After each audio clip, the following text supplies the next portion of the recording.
আসসালামু আলাইকুম নমস্কাৰ।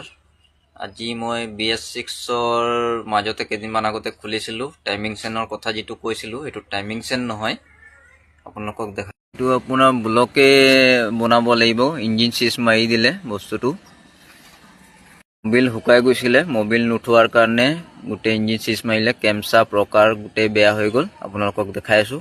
আজি এতিয়া ৱাছ কৰি থৈছোঁ। মই এইখিনি বস্তুখিনি গোটেই ৱাছ কৰি মেলি থলোঁ। হেডটো ফিটিং কৰি থৈছোঁ, কেমচা লগালোঁ, এইফালে ৰকাৰ লগালোঁ আৰু গোটেইখিনি বস্তু মই জেনুইন ইউজ কৰিছোঁ পাৰ্ট। আপোনালোকেও জেনুইন ইউজ কৰিব।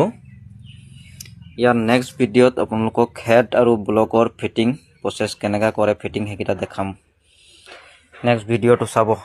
নতুন যোনে আছে, যোনে চোৱা নাই নতুনকৈ আছে, আগৰ ভিডিঅ'টো চাব, গম পাব। Thank U.